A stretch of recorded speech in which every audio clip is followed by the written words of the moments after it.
नमः सिद्धेभ्यो ओम नमः सिद्धेभ्यो। नमो अरहन्ताणं नमो सिद्धाणं नमो आयर्याणं नमो वज्राययाणं नमो लोये सवसाहुणम्।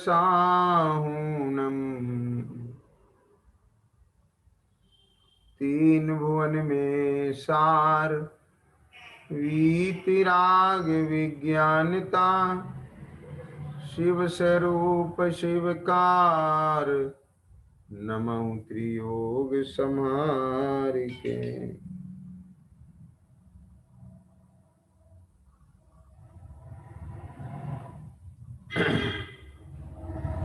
शैला जी के आधार से अपना स्वाध्याय का एक क्रम चल रहा है और इसमें तीसरी ढाल के 9वें नंबर के छंद में जो अपनी चर्चा चल रही है कि समदम तेजो करम ने आवे सो संबर आदरिये। वास्तव में जो संबर है वह आत्मा की शुद्ध परिणति है, शुद्ध भाव है, आत्मा का स्वाभाविक भाव है। वह संबर से ही मुक्ति का मार्ग होता है। ये संबर निर्जरा मोक्ष मार्ग स्वरूप है और जो संबर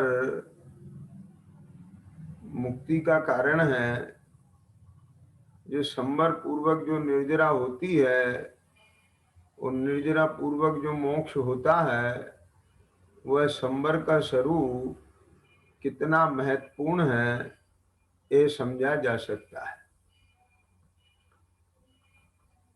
संबर होने पर ही सुख होता है। अज्ञानी को आश्रव में सुख दिखता है। रागादि प्रगट ये दुख देन तिन्ही को सेवत गिनत चैन। अज्ञानी आश्रव में सुख मानता है, उसे आश्रव में सुख भासता है, जबकि वास्तव में सुख तो संबर में है। ये चर्चा अपनी चल रही है कि अज्ञानी जीव को, जो व्यवहाराभासी मिथ्या दृष्टि जीव है, वो व्यवहाराभासी मिथ्या दृष्टि जीव को संबर तत्व के संबंध में क्या अन्यथा भाव रहता है, यानी जैसा उसका स्वरूप है उससे अन्यथा भाव रहता है। वो चर्चा अपनी यहाँ पर चल रही है। कल अपन ने 7वें अधिकार से जो संबर तत्व का अन्यथा रूप है उसमें गुप्ती समिति धर्म अनुप्रेक्षा के बाद परिचय जय और चारित्र की चर्चा की थी। अब इस चारित्र के स्वरूप में देखो क्या कहते हैं कि तथा हिंसादि सावध्य योग के त्याग को चारित्र मानता है। वहां महाव्रतादि रूप शुभ योग को उपादेय पने से ग्राह्य मानता है। देखो प्रवृत्ति में तो महाव्रतादि की का जो पालन है वो सम्यक दृष्टि ज्ञानी धर्मात्मा साधक जीव भी करते हैं, महाव्रतादि अंगीकार करते हैं। लेकिन ये जो है जिसको संबर तत्व की सम्यक श्रद्धा नहीं है, ऐसा व्यवहाराभासी मिथ्या दृष्टि महाव्रतादि रूप शुभ योग को, अभी इसके शुभ योग है, मन वचन काय की चेष्टा से है ना, योग से कर्मों का आश्रय होता है ना, तो जहां ये शुभ रूप होए तो शुभ योग से पुण्य का आश्रय होता है, और जहां अशुभ होए उससे पाप का आश्रय होता है।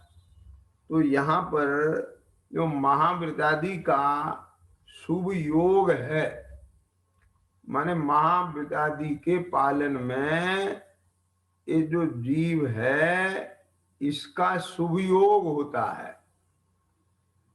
है ना? प्रकृति और प्रदेश बंद होता है ना, वो योग से होता है। तो यहाँ पर योग कैसा होता है इसका, कि शुभ होता है। तो उस शुभ योग को उपादेयपने से ग्राह्य मानता है। ख्याल में आ गया। परंतु तत्वार्थ सूत्र में आश्रव पदार्थ का निरूपण करते हुए महाव्रत अनुव्रत को भी आश्रव रूप कहा है। वे उपादेय कैसे हों, तो ये चर्चा कल अपन ने की थी कि ये आश्रव भाव हैं, उपादेय कैसे कहलाएं, क्योंकि इसमें पुण्य का आश्रव हो रहा है ना, तो इसलिए ये उपादेय नहीं, लेकिन ये इन्हें उपादेयपने ग्राह्य मानता है। अब आगे चलते हैं। देखो, तथा आश्रव तो बंध का साधक है और चारित्र मोक्ष का साधक है। तो आश्रव पूर्वक बंध होता है, और जो चारित्र परिचय जय चारित्र संबर कहा है ना इनसे, तो ये मोक्ष का साधक है। संबर निर्जरा पूर्वक मोक्ष होता है। इसलिए महाव्रतादि रूप आश्रव भावों को चारित्रपना संभव नहीं होता। सकल कषाय रहित जो उदासीन भाव, उसी का नाम चारित्र है। ये बहुत महत्वपूर्ण चर्चा है। सकल कषाय रहित जो उदासीन भाव, उसी का नाम चारित्र है।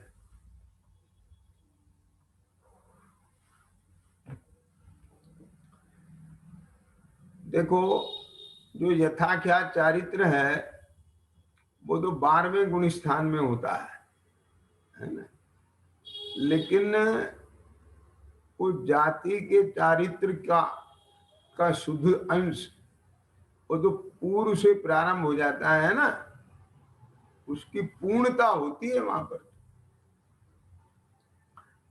तो वो जो जितने अंश में कषाय का संबर हुआ, जितने अंश में आश्रम का संबर हुआ, तो कहां से होगा ये संबर, कि सम्यक दर्शन से होगा। क्योंकि मिथ्या दृष्टि के तो अभी घातिया कर्म में सर्व प्रकृतियों का आश्रव बंद है। क्या कहा, उसके जो सर्व प्रकृतियों का आश्रव बंद है, तो संबर कैसे हो उसको। तो ये जो 41 प्रकृतियों का संबर होता है वो सम्यक दर्शन पूर्वक होता है ना? अब यहां जैसे कल चर्चा की थी अपन ने कि महाव्रत रूप अनुव्रत रूप परिणाम चल रहे हैं।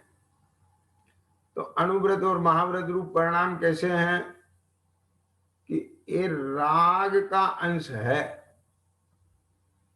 क्योंकि उसमें वो जो प्रवृत्ति है वो हिंसा रूप नहीं है, अहिंसा रूप है। वह झूठ रूप नहीं है, वो सत्य रूप है। वह चोरी रूप नहीं है, अचोर्य रूप है। अनुव्रत में एक देश है और महाव्रत में पूर्ण रूप से है। लेकिन इसमें ये बात कहाँ है कि प्रवृत्ति नहीं है। आप बात समझे ना, देखो, निश्चय धर्म में तो कुछ ग्रहण त्याग का विकल्प ही नहीं है। वो तो आत्मा की अंतर्मुखता है और अपने स्वरूप की मगनता है।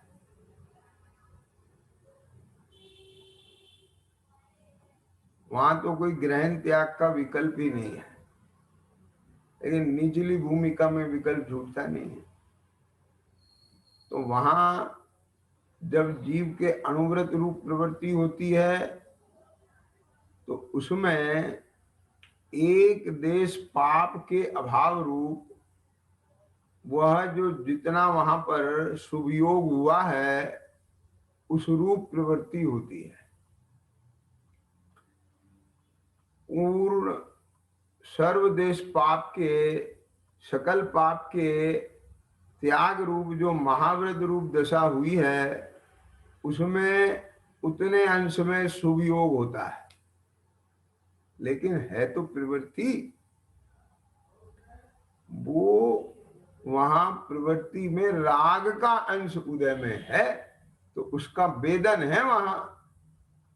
तो राग का वेदन तो रहता है।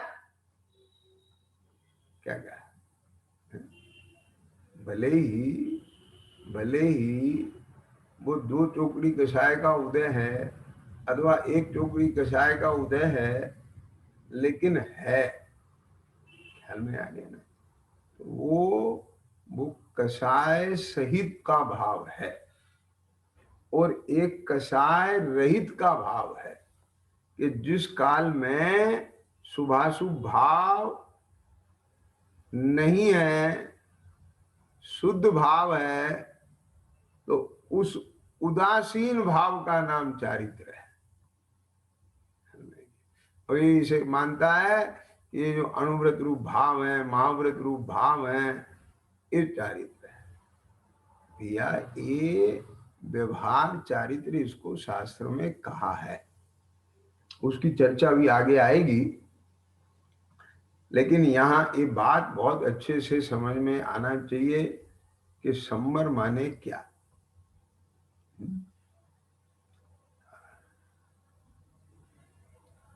अभी तो अज्ञानी को अपने उस सत्ता और स्वभाव की खबर नहीं कि जहां आकर के अपने उपयोग को टिकाना है। आप समझना जरा बात। देखो, हवाई जहाज होता है ना, वो आकाश में उड़ता है, आसमान में। वो जब तक उसको सिग्नल नहीं मिलता वो लैंडिंग नहीं करता है, मैं धरती पे नहीं उतरता है, घूमता रहता है। ख्याल में आ गई? वो चाहे जहां नहीं उतर जाता, वो अपने निर्धारित स्थान पर उतरे, उसके लिए उसे सिग्नल मिलता है तब वो उतरता है। ख्याल में आ गया? तो उसको मालूम है मुझे कहाँ उतरना है, पायलट को मालूम है मुझे कहाँ उतरना है। तो ऐसे यहाँ ये अज्ञानी को खबर ही नहीं है कि मुझे टिकना कहाँ है।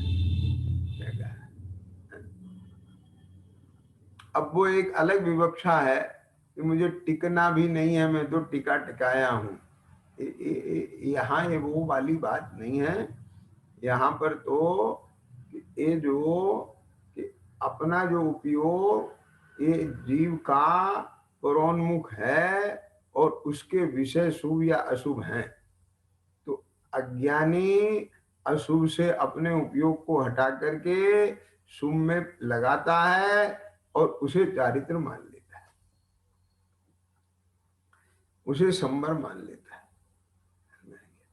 लेकिन एक बहुत अच्छी तरह से इस संवर तत्व की पूरे विवेचन में ये बात बहुत अच्छे से निकल के आ रही है कि ये संवर नहीं है।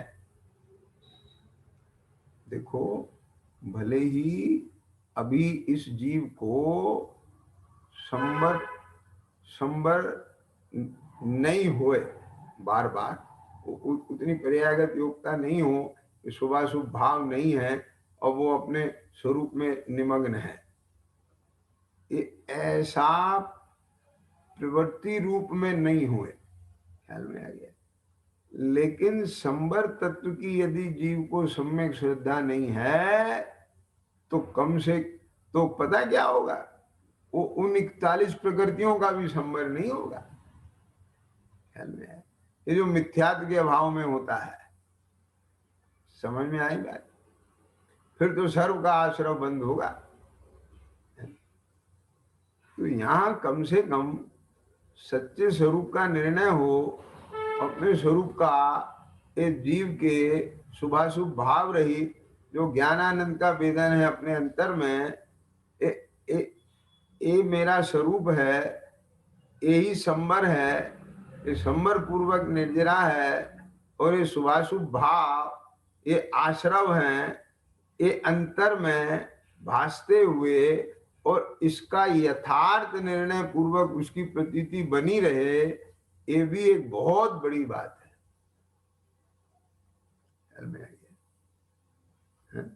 तो अब देखो क्या कहते हैं यहाँ, सकल कसाय रहित जो उदासीन भाव, उसी का नाम चारित्र है। जो चारित्र मोह के देश घाती स्पर्धकों के उदय से महामंद प्रशस्त राग होता है, वह चारित्र का मल है। अब ये जो उदय है ना, क्या कहा, ये महाव्रत अनुव्रत का जो उदय चल रहा है, इसको महामंद है, प्रशस्त राग है, लेकिन अभी इसको चारित्र का मल कहा। मल का नाम सुनते ही ऐसा लगता है कि जैसे महाव्रत अनुव्रत को गाली दे दी है। अरे भाई ध्यान से सुनना, कि जैसे किसी वस्तु में अगर जरा सा भी विजातीय तत्व मिल जाए तो वो अशुद्ध हो जाता है।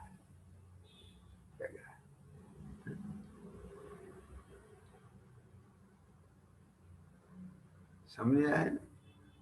सरसों का तेल हो और उस सरसों के तेल में मूंगफली का तेल मिला दो, तो आप उस सरसों का शुद्ध तेल कह सकते हो? और दोनों ही तेल शुद्ध थे, अब दोनों ही अशुद्ध हो गए। यानी उसके साथ दूसरे का संयोग माने अशुद्धता। तो यहाँ जो दर्शन ज्ञान चैतन्य है, इसके साथ में ये जो राग है, क्या ये जो कर्मोपाधि है, ये कर्मजनित भाव है, ये इसका होना माने अशुद्धता है। अब इसमें गाली वाली की बात नहीं है, इसमें बुरा भला मानने की बात नहीं है। अपने को ऐसा लगता है कि अनुव्रत महाव्रत को मल कह रहे हो, ये महामंद्रू प्रशस्त राग है, उसे मल कह रहे हो।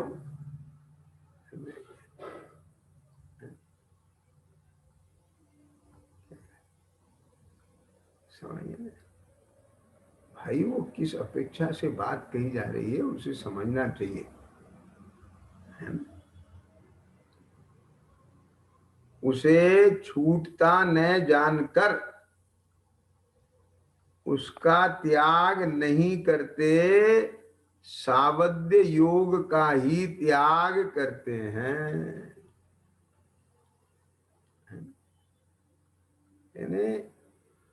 ध्यान से सुनना। अब वो तो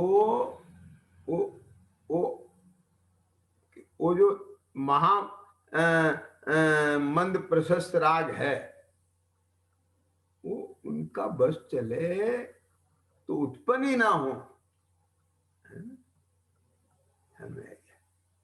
लेकिन अस्थिरता होने पर उसका उदय आता है, उसका अनुभव होता है। यदि ऐसा ना हो तो फिर क्यों उनको हजारों वर्ष लग जाए केवल ज्ञान होने में। किसी को 6 दिन में लग रहे हैं, किसी को 56 दिन लग रहे हैं, किसी को 1000 वर्ष लग रहे हैं, ऐसा क्यों?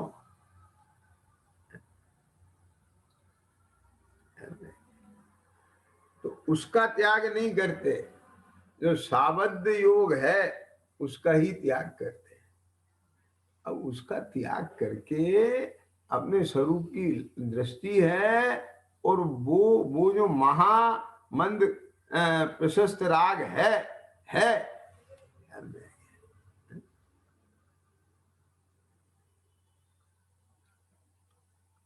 तो है, तो रहने देना, क्या करें?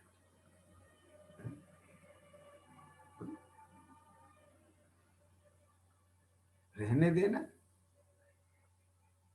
उसको रहने देना। अरे रहने दे का मतलब हम उसे उपादेय रूप से रहने देने की बात नहीं कर रहे, उसको भगाने के लिए भी विकल्प नहीं करना।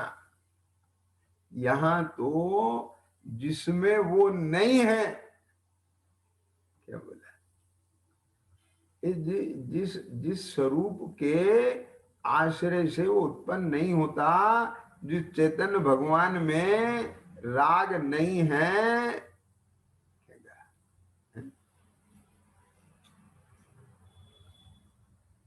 उसकी सन्मुखता के लिए कहते हैं।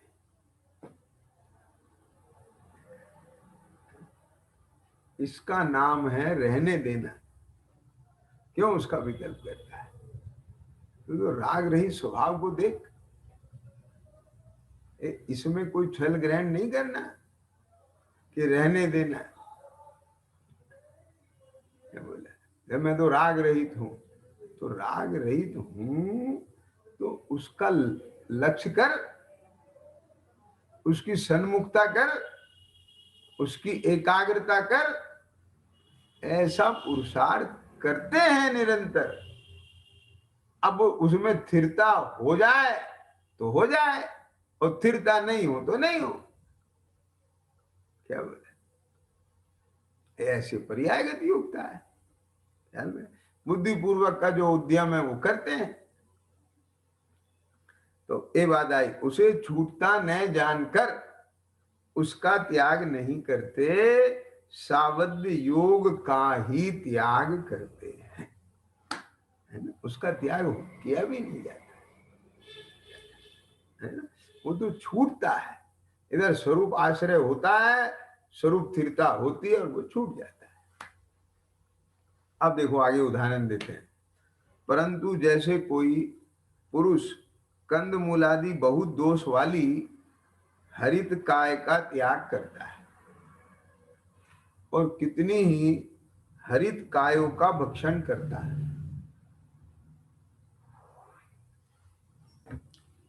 परंतु उसे धर्म नहीं मानता। क्या समझ में है?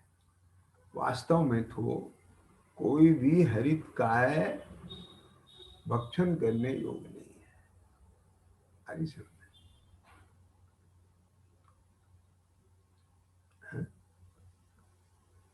लेकिन अब सर्व का त्याग ना होता जाने, तो कम से कम कंद मूलादि बहुत दोष वाली हरित काय का तो त्याग कर।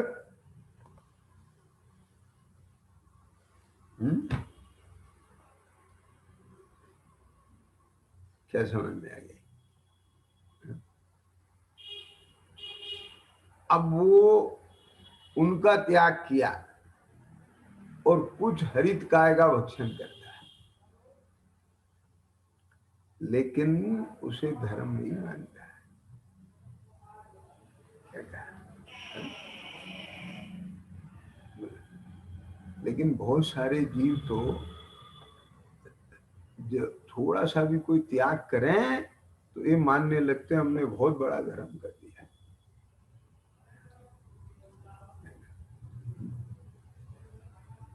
समझे?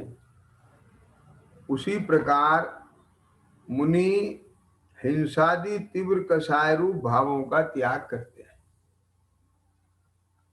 और कितने ही मंद कषाय रूप महाव्रत आदि का पालन करते हैं, परंतु उसे मोक्ष मार्ग नहीं मानते। अब बताओ, तो किसे मानते हैं मोक्ष मार्ग? कि मोक्ष मार्ग तो वास्तव में निश्चय मोक्ष मार्ग ही है। आया था ना, जो सत्यारथ रूप सो निश्चय कारण सो व्यवहार, तो उसे मोक्ष मार्ग नहीं मानते, पालन करते हैं। क्यों? क्योंकि पूर्ण रूप से कषाय रहित दशा है नहीं, और ऐसा कोई बुद्धि पूर्वक नहीं होता ये लो हम तो कषाय रहित हो गए, ऐसे थोड़ी होता है कषाय।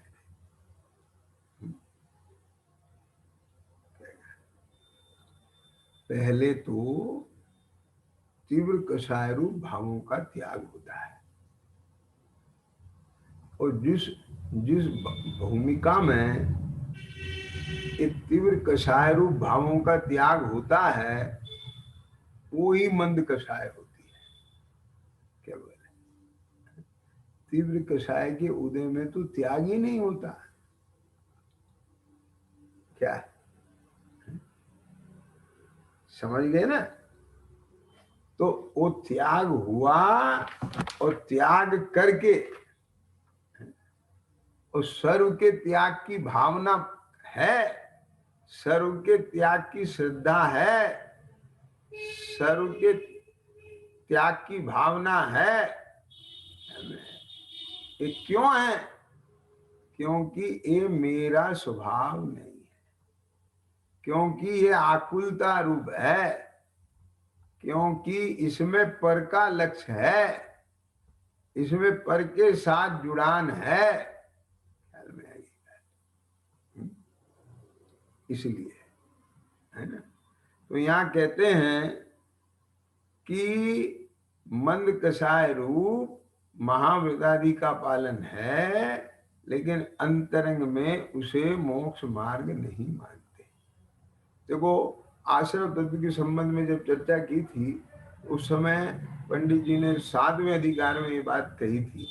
ये क्या कही थी? कि जब तक वीतराग दशा ना हो प्रशस्त राग रूप प्रवर्तन करो, परंतु श्रद्धान तो यही रखो कि ये भी बंध का कारण है। तो जो सम्यक दृष्टि जीव होगा तो वो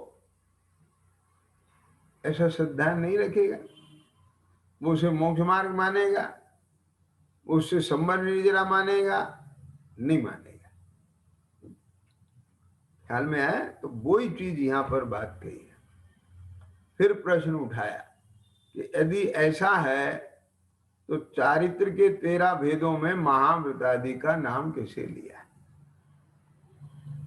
तो ये बात दिमाग में आ सकती है सबके कि महाव्रत को चारित्र में शामिल किया है, कि हाँ इसे व्यवहार से चारित्र संज्ञा दी है। देखो उत्तर, महाव्यवहार चारित्र कहा है? वो व्यवहार नाम उपचार का है। सो महाव्रतादि होने पर ही वीतराग चारित्र होता है, ऐसा संबंध जानकर महाव्रतादि में चारित्र का उपचार किया है। ख्याल में आ गया ना? अब देखो, महाव्रतादि होने पर ही वीतराग चारित्र होता है, एक द्रव्यलिंग होने पर ही भावलिंग होता है। क्या विनोद जी समझ गए ना? देखो आ गया कि नहीं आया?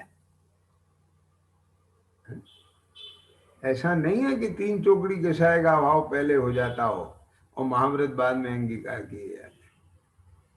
वो लोगों को तो ऐसा लगता है, क्या क्या लगता है कि पहले तो 3 चौकड़ी कषाय का भाव होता है और बाद में फिर मुनि व्रत आता है, मुनि धर्म अंगीकार किया जाता है।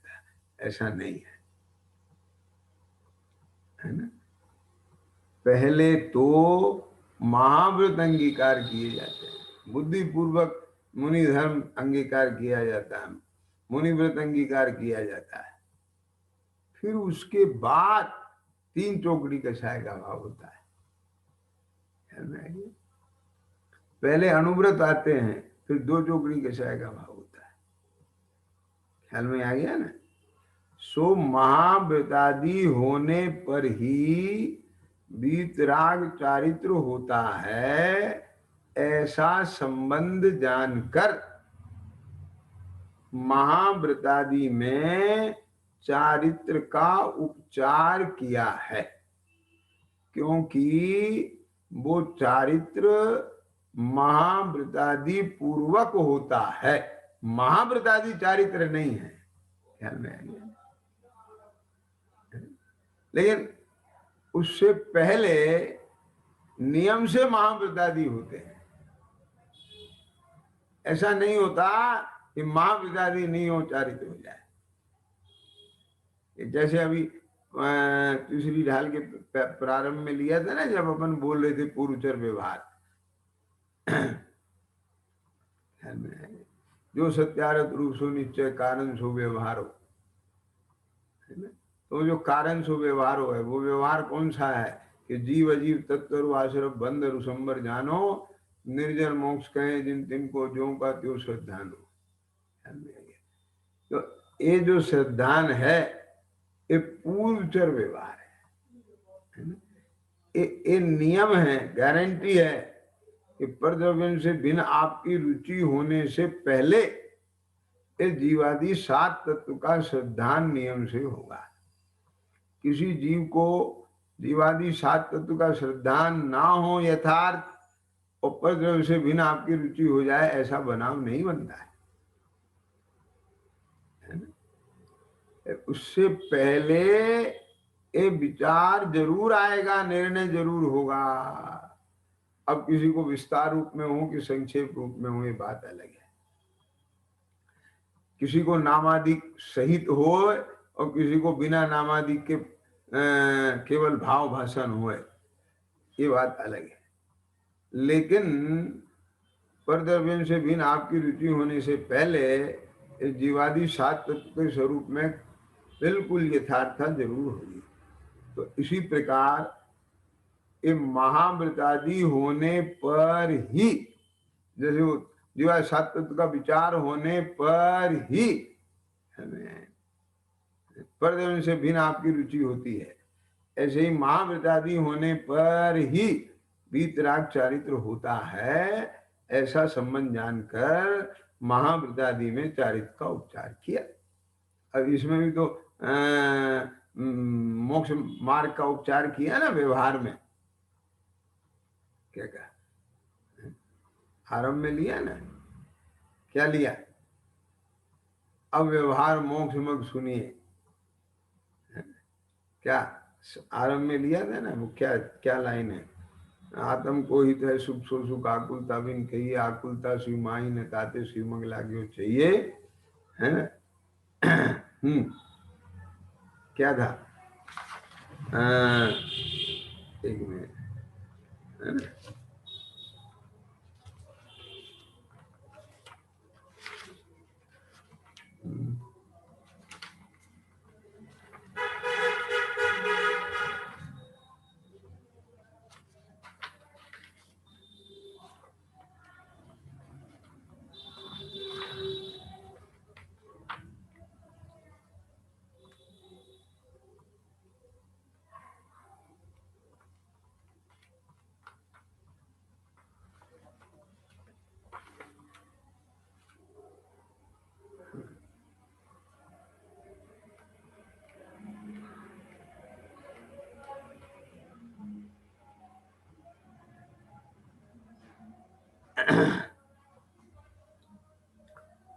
सम्यक दर्शन ज्ञान चरण शिव मकसूद विविध विचारो, जो सत्यारथ रूप सो निश्चय कारण सो व्यवहार। तो व्यवहार को कारण कहा, निश्चय का, तो वो वाला ऐसा कारण नहीं। इसमें ऐसा कारण कि व्यवहार नियम से होता है। ऐसे यहाँ ऐसा कारण नहीं कि महाव्रत जो है वीतराग चारित्र का कारण है, ऐसा कारण नहीं, ये एक महाव्रत नियम से होते हैं। ख्याल में आ गया ना, ऐसा लेना। ख्याल में है, महाव्रत आश्रव है, आश्रम से में से संवर नहीं आता है, लेकिन संवर प्रकट होता है तो जो चारित्र होता है उससे पहले महाव्रतादि होते ही हैं, ऐसा लेना। समझ में आ गया ना? तो ऐसा संबंध जानकर महाव्रतादि में चारित्र का उपचार किया है। निश्चय से निकषाय भाव है, वही सच्चा चारित्र है। निकषाय भाव क्या है कि जहाँ शुभाशुभ भाव नहीं है, प्रशस्त कषाय नहीं है, प्रशस्त कषाय नहीं है, वही संवर है और वही सच्चा चारित्र है। इस प्रकार संवर के कारणों को अन्यथा जानते हुए संवर का सच्चा श्रद्धानी नहीं होता।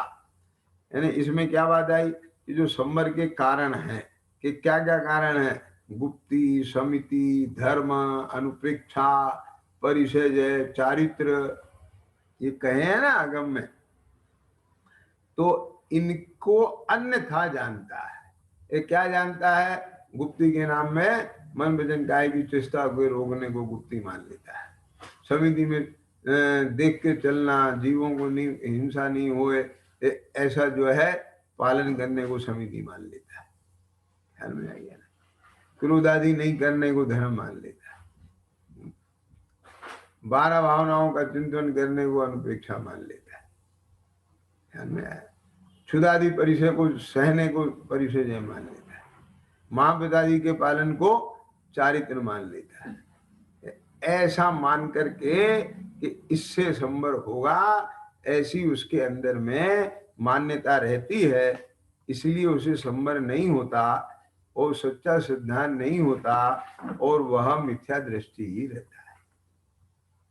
अब इन जो संवर के कारण हैं, इन कारणों का अपन ने जो चर्चा ली है, इसमें गुप्ती में सम्यक स्वरूप क्या है, समिति का सम्यक स्वरूप क्या है ना, धर्म, अनुप्रेक्षा, परिषय और चारित्र में क्या लेना और किस भाव का नाम संवर है, और उसके साथ में जो व्यवहार प्रवृत्ति है, जिसे उपचार से गुप्ती कहा जाता है, समिति कहा जाता है, धर्म कहा जाता है, परिषय कहा जाता है, चारित्र कहा जाता है, उसकी भी चर्चा यथा संभव ली है। तो यहाँ इन सबको समझ करके और उसमें जो संवर के कारणों का यथार्थ स्वरूप है उसे समझें, और समझ करके जो अन्यथा अपने अंदर में कहीं कोई अन्यथा स्वरूप होवे तो उसको सुधार करें, है ना, और सुधार करके और फिर वास्तव में संवर का श्रद्धान करें। बस आज इतना ही ले रहा हूँ और कल लेंगे अभी, है ना। अनुकूलता नहीं लग रही मुझे ज्यादा बोलने की। सदानंदी शुद्ध स्वरूपी अविनाश